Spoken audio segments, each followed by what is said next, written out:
Welcome students, welcome to Punya's Physics Pathshala. So it's almost 3 months since my last class, and the last class which I have taught you is all about your electric force. And on that last class I have told you that how you can express your Coulomb's force if two different charges will be separated by a certain distance and they may be attractive or may be repulsive in nature, and what should be the numericals based on that. Again, we have also discussed that how you can express the Coulomb force in vector form. तो इस 3 महीने के बाद आज जो मैं class करने जा रहा हूँ वो क्लास हम उस कूलम्ब फोर्स को आगे बढ़ा के लेके जाएंगे. And what's the topic we will discuss today is about your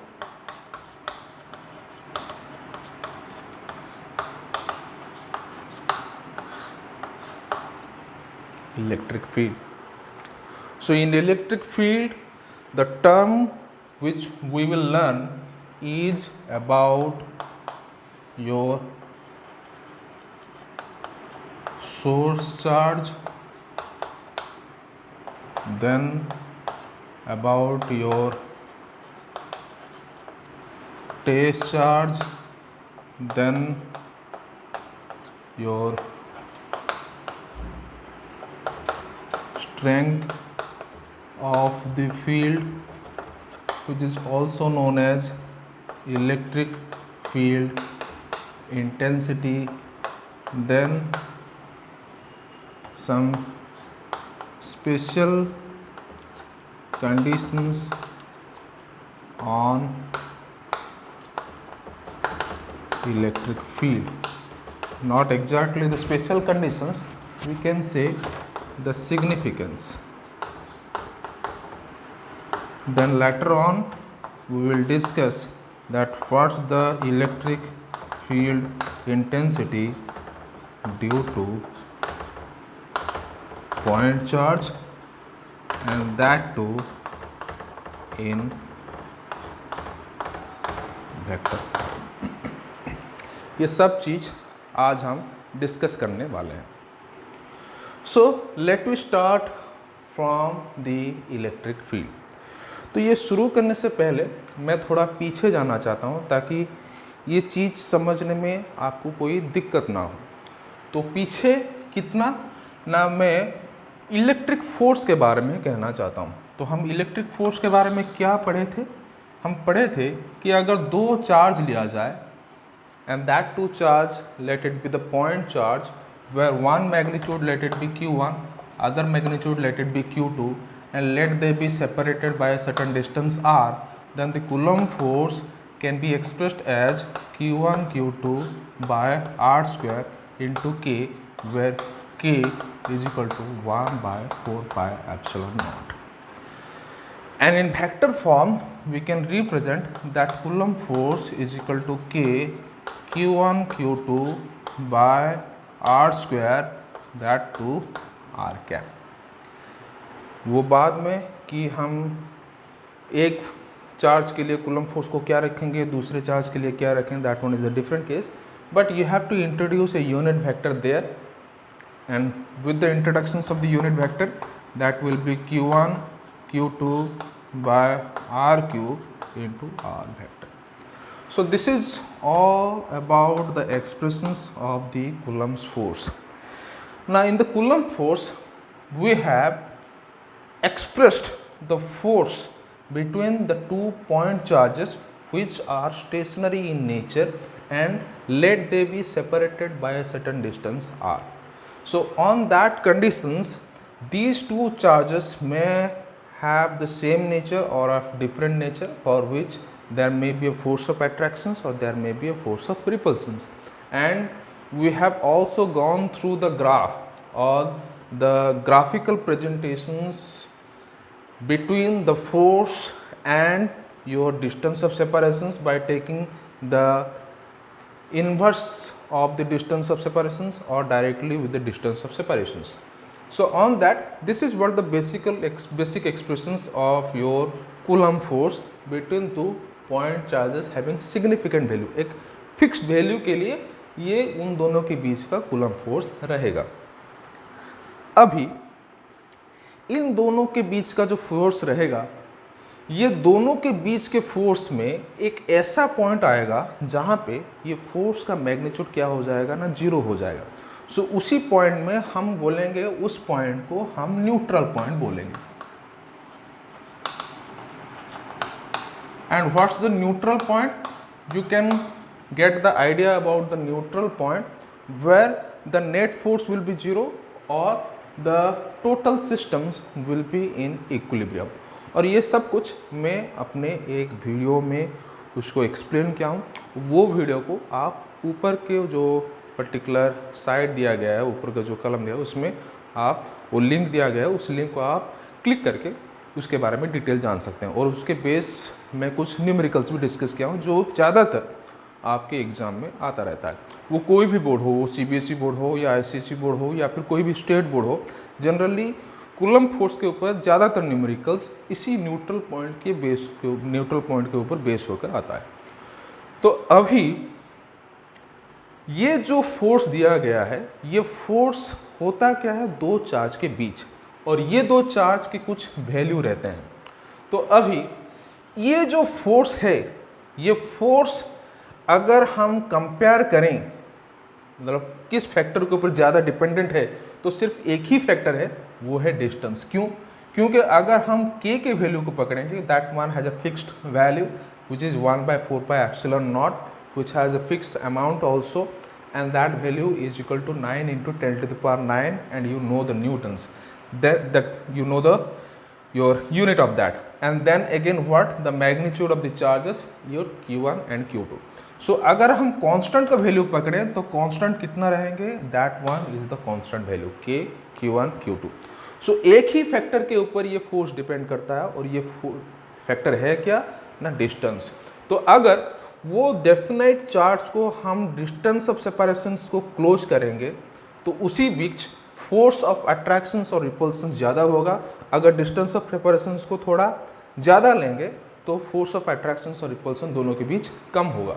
लेकिन ऐसे एक पॉइंट आएगा इन दोनों के बीच या फिर बाहर, जहाँ पे हम कहेंगे कि दोनों के बीच का फोर्स और दोनों का फोर्स एक ही जगह पे जीरो हो जाएगा, और उसको हम न्यूट्रल पॉइंट बोलेंगे.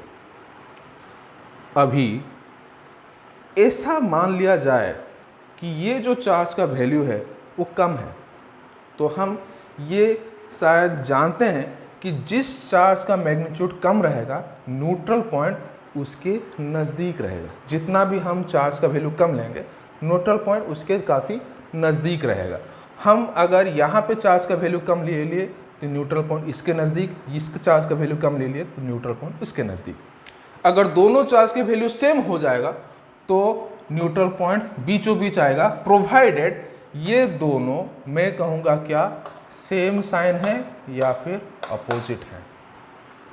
समझ में आ रहा है? समझ में आ रहा है?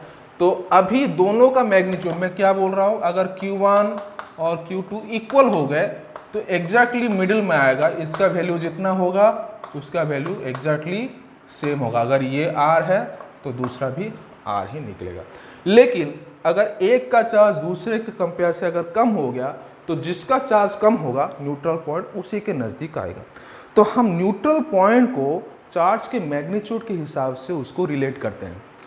तो अभी ऐसा लिया जाए कि जो दूसरा चार्ज है वो काफ़ी कम है, इतना कम है कि ये जो फोर्स अप्लाई करेगा इसके ऊपर, that one is too less, काफ़ी कम होगा. तो उस वक्त मैं कहूँगा क्या ना, हम ऐसा एक पॉइंट लेंगे जहाँ पे न्यूट्रल पॉइंट क्या होगा ना, उस चार्ज के पूरे नज़दीक. तो उस कंडीशंस में हम जो फोर्स कर रहे हैं इन दोनों की वजह से नहीं, बल्कि हम सिर्फ एक ही चार्ज के वजह से कंसिडर करेंगे. तो जहाँ पे हम इस चार्ज का अगर वैल्यू कम कर लिए तो force due to only charge Q1 हम लेंगे. अगर ये चार्ज को कम कर लिए तो force due to charge Q2 हम लेंगे. तो उस वक्त हम फोर्स एक सिस्टम के वजह से नहीं, एक पॉइंट चार्ज के वजह से कंसिडर करते हैं। तो वहीं से हमारा जो कॉन्सेप्ट है इलेक्ट्रिक फील्ड, वो फील्ड मतलब लाइमलाइट में आता है। तो आज हम डिस्कस करेंगे कि ये इलेक्ट्रिक फील्ड है क्या और इलेक्ट्रिक फील्ड का रोल क्या है इस पर्टिकुलर इलेक्ट्रोस्टैटिक्स में। So whenever you consider the electric field, that electric field is due to a charge which is at rest. हम कभी भी अगर इलेक्ट्रिक फील्ड के बारे में बात कर रहे हैं, that one is all about the electric field due to a charge at rest. On motions also electric field exists and that part we will discuss later on। अगर जब हम मैग्नेटोस्टैटिक्स के बारे में पढ़ेंगे तब हम ये इलेक्ट्रिक चार्ज अगर मोशंस में रहा तब इलेक्ट्रिक फील्ड क्या होगा उसके बारे में डिस्कस करेंगे। But for the mean time we will discuss about the electric field due to only a charge. तो अभी हम only due to a charge electric field क्या होगा उसके बारे में डिस्कस करने वाले हैं। So let we start about this.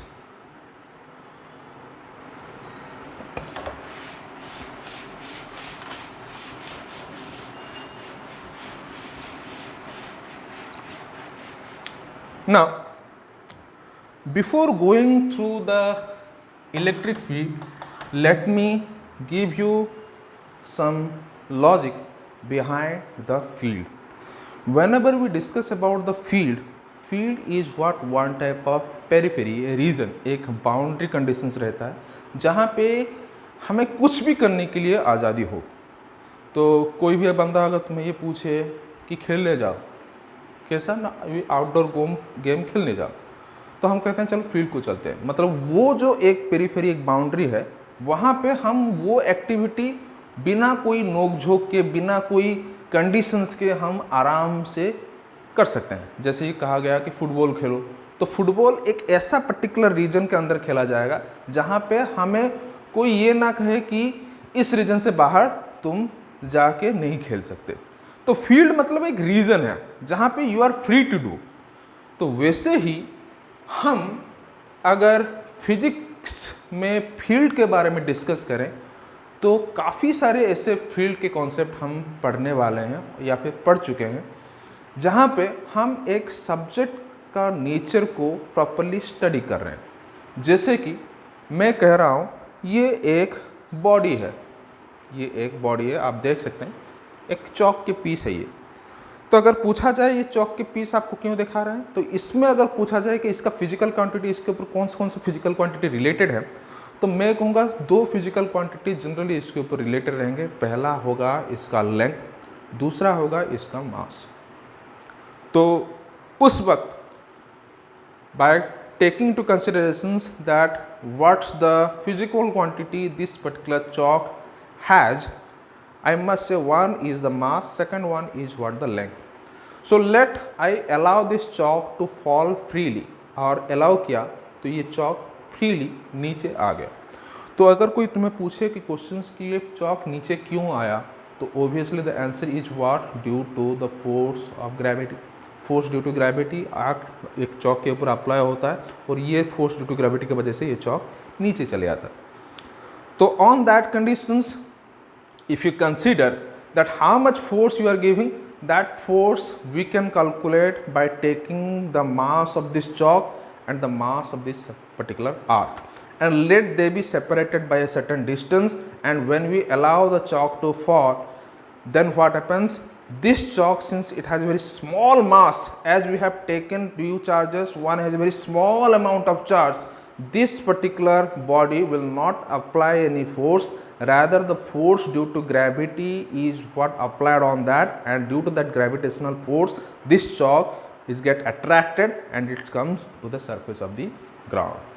Now here what happened, same things happens here. हम क्या लिए थे, एक चौक के मास के ऊपर लिए थे और वहाँ पे हम ग्रेविटेशनल फोर्स के बारे में डिस्कस किए थे। तो अगर तुम्हें कोई इलेक्ट्रोस्टैटिक फोर्स के बारे में बोले तो फोर्स क्या कहते हो बेटो, Q1 Q2 by r square and that one is what the K, ये हम जानते हैं। अगर कोई बंदा तुम्हें ग्रेविटेशनल फोर्स के बारे में पूछे तो तुम क्या कहोगे बेटे, G m1 m2 bye r square. अभी ये दोनों को कंपेयर किया जाए, यहाँ पे हम K के जगह G ले रहे हैं, Q1 के जगह M1 ले रहे हैं, Q2 के जगह M2 ले रहे हैं, लेकिन डिस्टेंस फिक्स है, हम डिस्टेंस के ऊपर कोई चेंजेस नहीं डाल रहे हैं। इसका मतलब है क्या, कोएफिशिएंट्स ग्रेविटेशनल फोर्स में जो है इलेक्ट्रिक फोर्स में चेंज हो जाता है।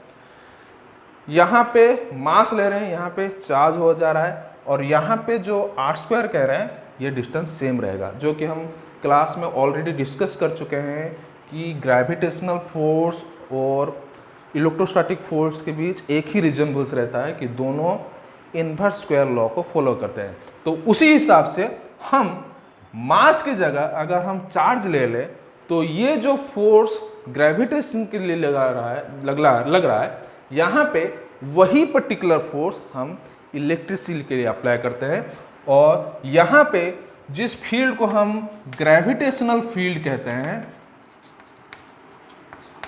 वहां पे फील्ड को हम कहेंगे क्या ना, इलेक्ट्रिक फील्ड। तो basically in that electric field we will discuss that the force applied by a charge, as we know in the gravitational field that the force applied by a mass, in the electric field we will discuss that force applied by a charge.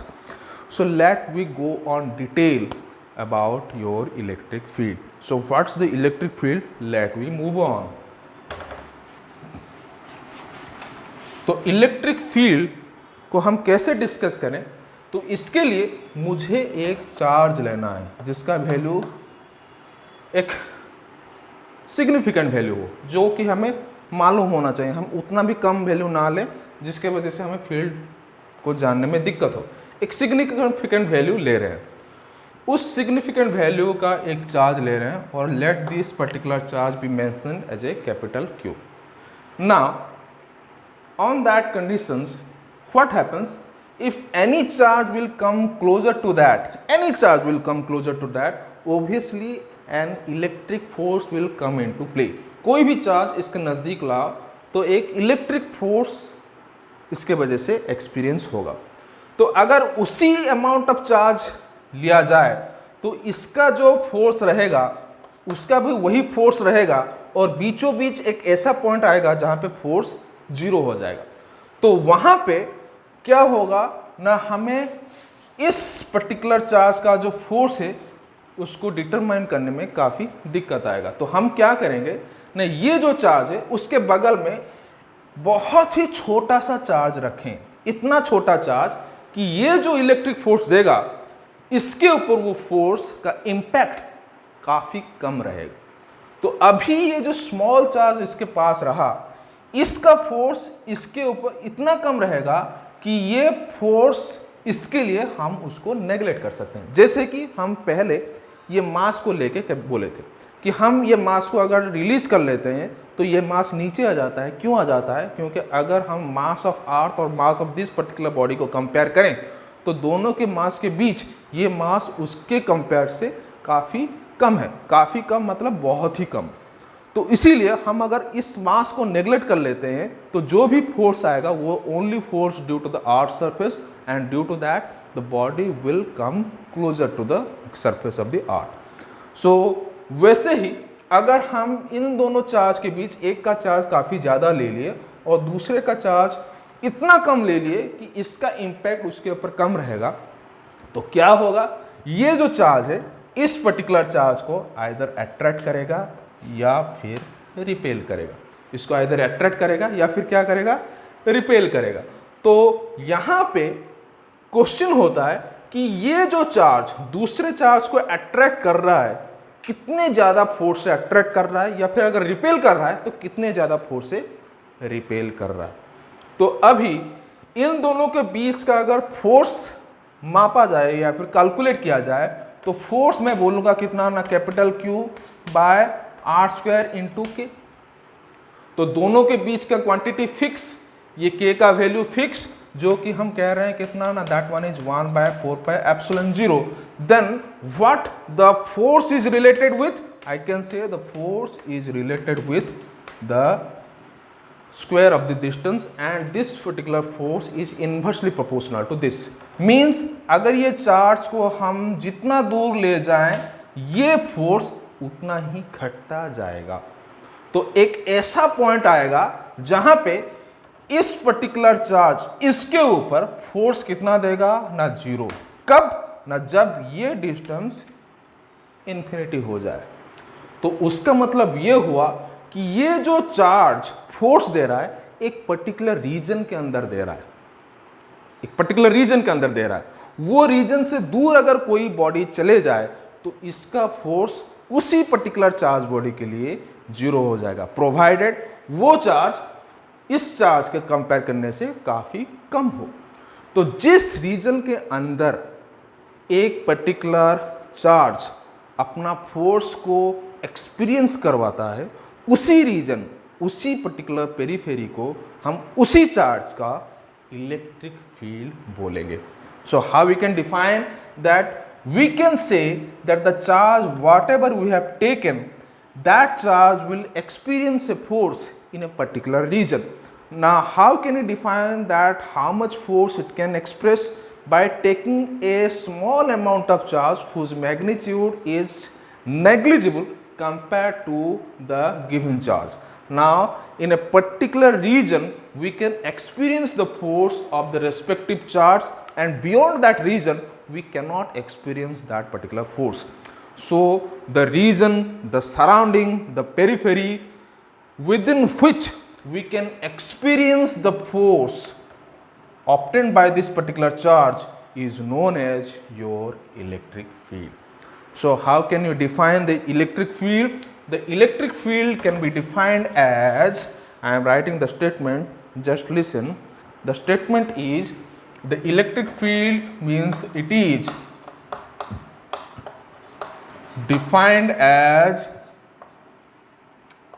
the surrounding or the region within which the influence of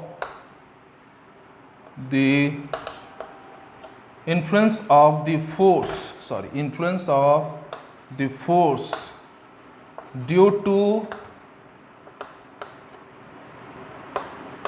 a charge on another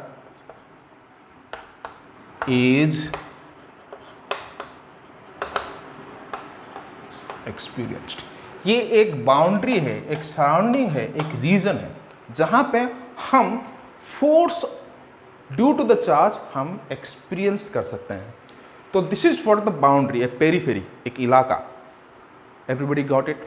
so if you have any doubt you can go through the comment sections and write down your doubt, and if you have any complication or ambiguity then you can go through my Facebook page, you can write down the comment there so that I can answer you in a specific way. अगर कोई doubt हो, अगर नहीं हो तो हम further कोशिश करते हैं, आप उसको समझने के लिए कोशिश करें। So this is all about your electric field. Now on that electric field we have taken two different charges, one charge for which the field is created, other charge which will test that what type of field it is, whether it is attractive or repulsive, and what is the strength of the field. So अभी यहाँ पे हम दो charge को ले रहे हैं, पहला जो फील्ड क्रिएट कर रहा है, दूसरा जो टेस्ट कर रहा है कि फील्ड का एक्चुअल स्ट्रेंथ है क्या।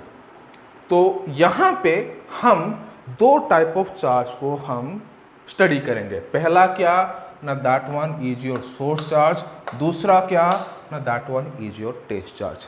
सो let we go from bit by bit.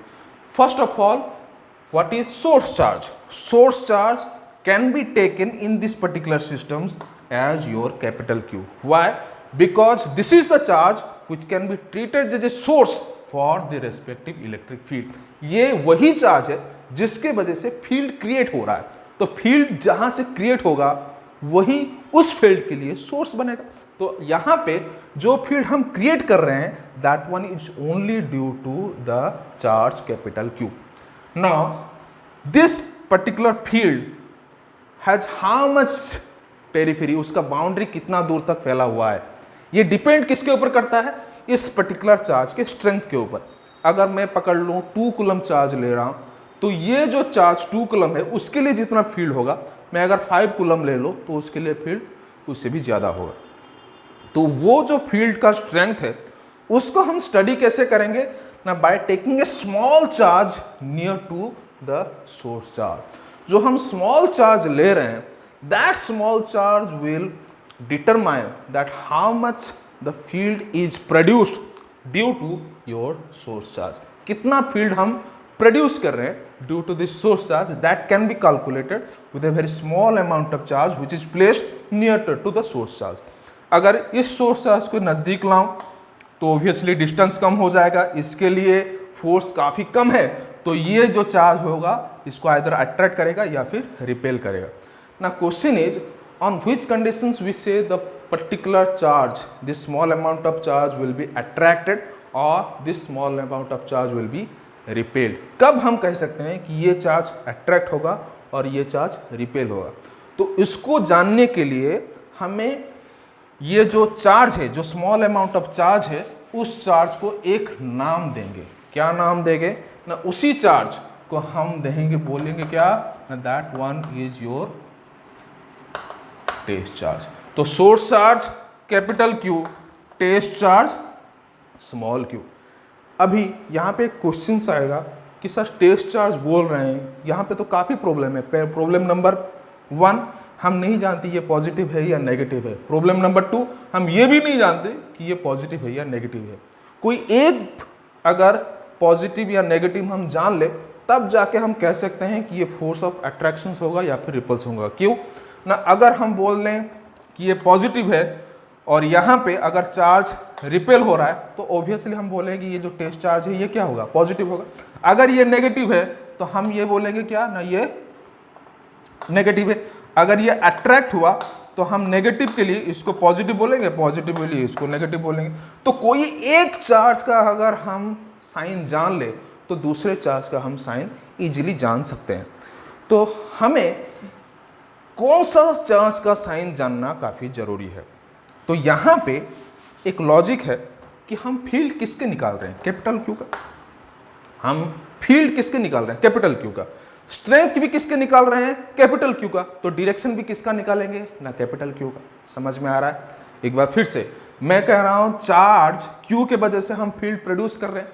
तो ऑब्वियसली अगर कोई पूछे कि फील्ड कितना है तो हम किसके लिए बोलेंगे ना, चार्ज Q के लिए जो फील्ड बन रहा है उसका वैल्यू कितना है.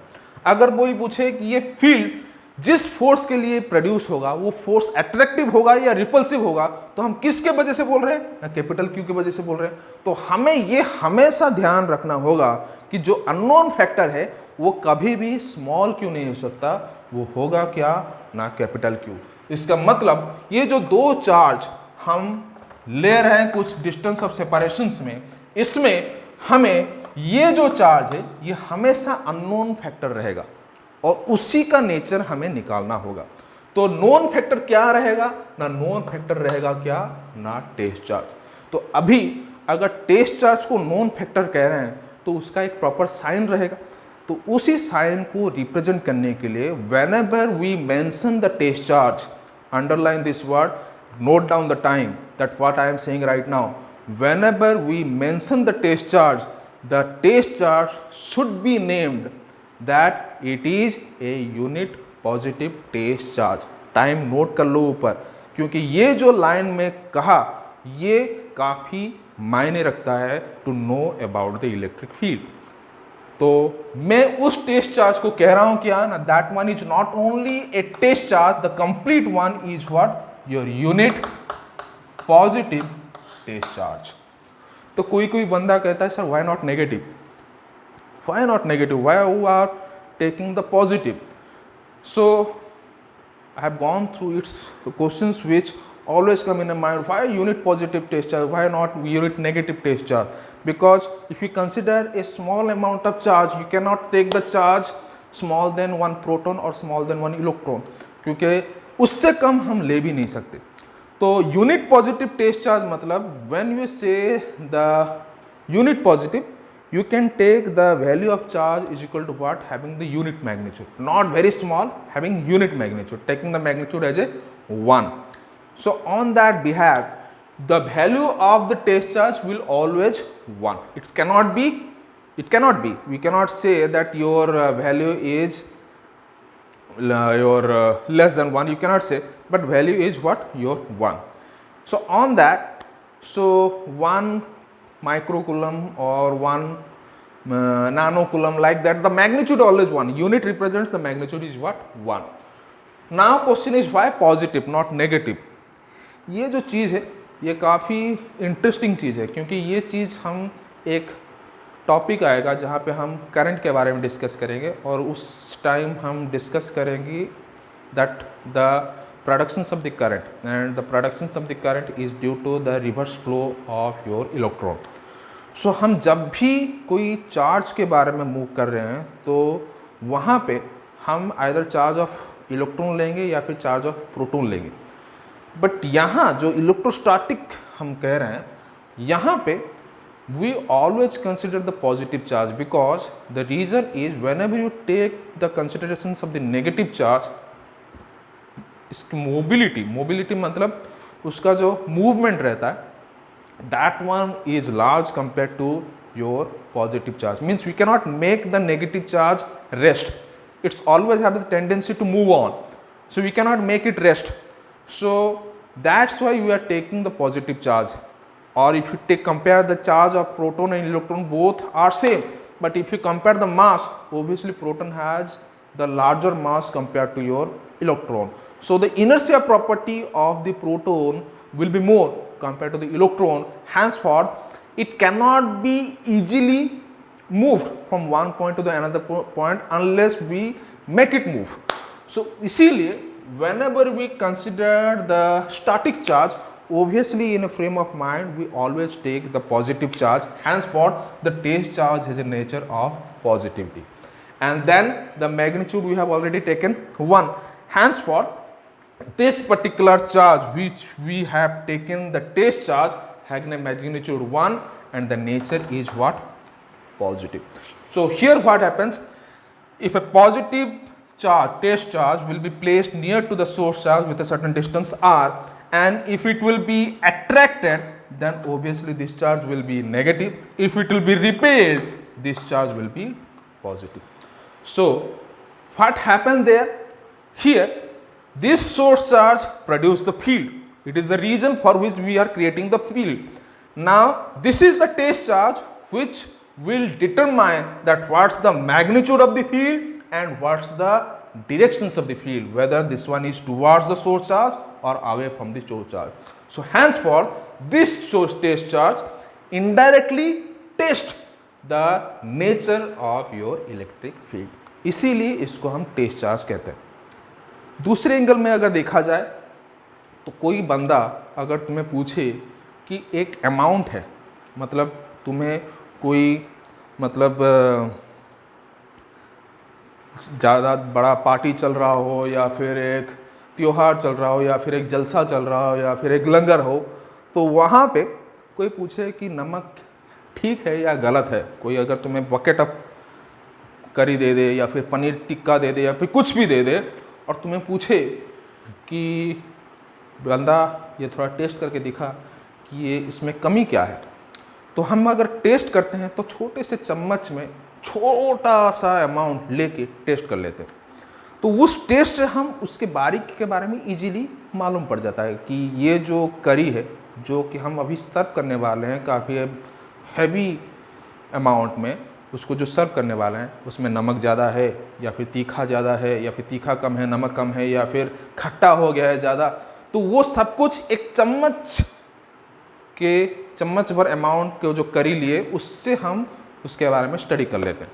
तो वो जो चम्मच जो अमाउंट हम स्टडी किए उसमें जो अमाउंट लिए वो इतना कम रहता है कि वो जो एंटायर अमाउंट है उसके ऊपर उसका इम्पैक्ट नहीं, लेकिन हाँ वो एंटायर अमाउंट का नेचर क्या है उस छोटे से चम्मच से हम जान ले। वैसे ही इसी पर्टिकुलर कंडीशंस में हम जो सोर्स चार्ज ले रहे हैं, ये फील्ड कैसा फील्ड दे रहा है, उसका रीजन कितना बड़ा है, वो अट्रैक्टिव है या फिर रिपल्सिव है, इसके बारे में हम छोटे से अमाउंट ऑफ चार्ज को अगर एक पर्टिकुलर पॉइंट में रख ले और उसी का नेचर को अगर हम स्टडी कर ले, जैसे कि यहाँ पे रख लिए ये अट्रैक्टिव हो गया तो हम बोल रहे हैं फील्ड टुवार्ड्स है, अगर रिपल्सिव फील्ड अवे है, तो ये जो चार्ज है ये इनडायरेक्टली टेस्ट कर रहा है कि हम जो फील्ड के बारे में जानने के लिए कोशिश कर रहे हैं वो फील्ड का नेचर क्या है।